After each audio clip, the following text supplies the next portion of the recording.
আসসালামু আলাইকুম রহমতুল্লাহ। সম্মানিত ভিউয়ার, সবাই কেমন আছেন? সরিষা ফুলের মতোই সরলতায় ভরা জীবন হোক সবার। সরিষা ফুল গ্রাম অঞ্চলের এক গুরুত্বপূর্ণ আইটেম। শীতকালে সরিষা ক্ষেতে হলুদ রঙের সরিষা ফুল ফোটে, ফলে পুরো গ্রাম যেন স্বপ্নের মতো সুন্দর হয়ে ওঠে।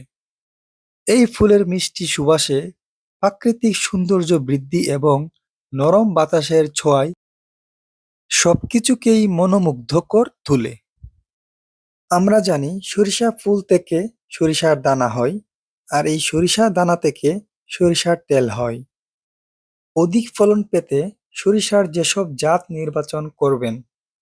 সরিষা বাংলাদেশের প্রধান ভোজ্য তেল ফসল। বর্তমানে দেশে প্রায় ৩.৫ লক্ষ হেক্টর জমিতে এর চাষাবাদ করা হয়। তবে সরিষার ভালো বীজ বা জাত নির্বাচন না করায় অনেকে ফলন নিয়ে হতাশ হন। তাই আসুন জেনে নেই সরিষার অধিক ফলন পেতে যেসব জাত নির্বাচন করবেন। ফসল বোনা থেকে পাকা পর্যন্ত ৭০ থেকে ৮০ দিন সময় লাগে। উন্নত পদ্ধতিতে চাষ করিলে হেক্টর প্রতি ফলন ৯৫০ থেকে ১১০০ কেজি হয়।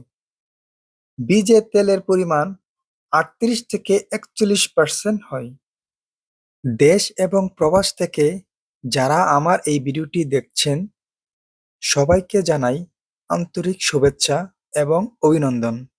আমার এই ভিডিওটি যদি আপনাদের কাছে ভালো লাগে, তাহলে লাইক, কমেন্ট, শেয়ার করে পাশে থাকবেন। আজকে এই পর্যন্তই। সবাই ভালো থাকবেন, সুস্থ থাকবেন। আবারও দেখা হবে নতুন কোনো ভিডিওতে। আসসালামু আলাইকুম ওয়া রাহমাতুল্লাহ।